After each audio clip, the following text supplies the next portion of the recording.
वकील बहू। जनक पेशे से एक बहुत अच्छी वकील थी, लेकिन कहते हैं ना, बहू कितनी भी बड़ी तोप क्यों ना हो, सास के सामने तो भीगी बिल्ली ही होती है। अरे जनक, क्या बात है? आज रोटी नहीं मिली अभी तक। ये तेरा कोर्ट नहीं है जो आज फैसला ना हुआ तो कल की तारीख मिल जाए। रोटी तो रोज वक्त में चाहिए। हाँ। माँ जी, रोटी तो कब की बन गई। मैंने आपको कहा तो खाना खाने के लिए, आपने शायद सुना नहीं होगा। ओहो हो, जज नहीं हूं मैं तेरे कोर्ट की, सास हूं सास। कोई दलील फालतू की मत देना यहाँ। बहुत जानती हूं मैं इन वकीलों को। अपनी बात ऊपर रखने के लिए झूठ बोलने में जरा भी नहीं सोचते। तभी वहां जनक के ससुर आ जाते हैं। अरे भाग्यवान, क्यों बेचारी के काम को कोसती रहती है हमेशा। मैं भी तो था वहां जब ये आई थी तुझे रोटी खाने को बुलाने के लिए। सास को तो अब गुस्सा आ जाता है कि कैसे किसी ने बहू की साइड ले ली। अरे वाह जी वाह। वो तो मैं जानती थी कि कोई ना कोई गवाह तो ये पेश कर ही देगी। पर मैं तो अब सीधा खाना खाकर सोने जाऊंगी। मुझे आदत नहीं है किसी से बहसा बहसी करने की।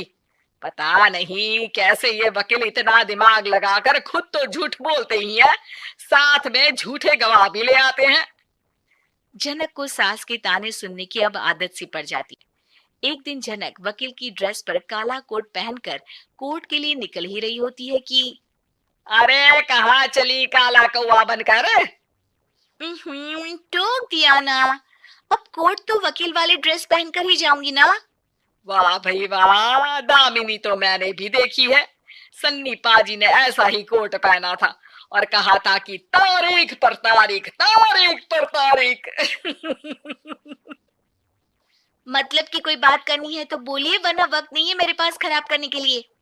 अरे पता नहीं तुझ में क्या देखा मेरे बेटे ने, सारा दिन वकीलों वाली बहस करती है, भोली भाली सास के साथ। अच्छा सुन, जो इतनी बहस मेरे आगे करती है ना, जरा अपने बॉस से कर ले, जो 1 साल भी ना हुए तेरी शादी को और काले कपड़े पहना दिए। अंदर जाओ और लाल कोट पहन कर आ, पता तो चले कि नई नवेली शादी हुई है। अरे माँ जी, कोर्ट में मेरा बॉस क्या करेगा, ये तो पूरे देश की ड्रेस है वकीलों के लिए। लेकिन सास तो ठहरी सास। अच्छा, तो कोई जरूरत नहीं है 2-4 साल कोर्ट जाने की। शादी थोड़ी पुरानी हो जाए तब इजाजत दे दूंगी मैं तुझे काले कपड़े पहनने की। अब क्या था, मन मारकर जनक को लाल रंग का कोट पहनकर कोर्ट जाना पड़ता है। उसके जाने के बाद आहा, बढ़िया, ये पूरे देश की ड्रेस की बात करने वाली। अरे पहना दिया ना लाल कोट। अब सास आए दिन या तो जनक को उसके काम का ताना देती, या फिर उसका काम छुड़वा देने की धमकी। तंग आकर एक दिन जनक पति से कहती है, मैं सोच रही हूँ कि कोर्ट जाना बंद ही कर दूं। अरे क्यों यार, इतना अच्छा करियर है, क्यों छोड़ने की सोच रही हो? अरे लाल रंग का कोट पहनकर जाना पड़ता है। हर बात पर सास ताना देती है कि वकील तेज होते हैं, सवाल जवाब करते हैं, झूठी दलीलें देते हैं। अरे तो ठीक है ना, वो जो कहती है अपनी समझ से कहती है, लेकिन तुमको तो पता है ना कि सच्चाई क्या है। जनक को पति की बात से हौसला मिलता है कि तभी घर पर कुछ लोग आ जाते हैं। अरे आइए पंच साहब, कैसे आना हुआ? अरे भाई साहब, सुना है कि आपकी बहू वकील है। तभी वहां सास आ जाती है। हाँ है तो, लेकिन क्या हुआ? फिर कहीं बहस कराई क्या? अरे हम तो खुद दुखी है उसके व्यवहार से। अरे भाभी जी, आपको तो पूरा मोहल्ला जानता है कि आप कितना बोलती है। फिर हम यहाँ बहू रानी की कोई शिकायत नहीं, बल्कि अपनी परेशानी लेकर आए हैं। ससुर जी खुश हो जाते हैं। हाँ हाँ, मैं भी बहू को बुलाता हूँ। जनक वहां आती है, सबको नमस्ते करके बैठ जाती है। बहू रानी, हमारे गांव में बड़ी मुसीबत आ गई है। अब तो पूरे गांव की जिम्मेदारी मानो तुम्हारे कंधों पर है। अरे ना ना, इससे तो घर की जिम्मेदारी पूरी नहीं होती, ये गांव की जिम्मेदारी क्या लेगी? भाभी जी, आप चुप हो जाओ। यहाँ पढ़े लिखे लोगों की बात हो रही है। आप जाओ, जरा रसोई से सबके लिए चाय लेकर आओ। मैं कॉफी लूंगी।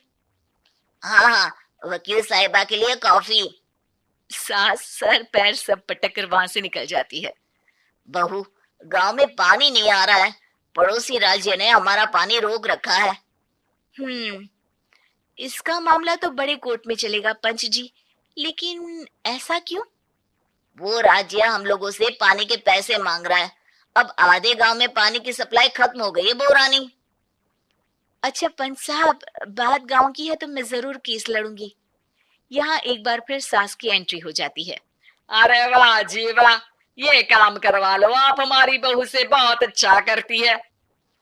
मैं हूँ सीधी सादी सास। इस लड़की ने कैसे लड़ लड़ कर मुझे साइड कर रखा है, ये तो अब आपको पता चल ही जाएगा। अरे भाभी जी, आपकी आवाज तो पूरे गांव को सुनाई पड़ती है जब आप बहू रानी को सुंदर वचन सुना रही होती है।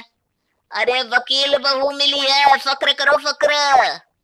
हाँ जी हाँ, सारी फकर तो हम लोग ही करें।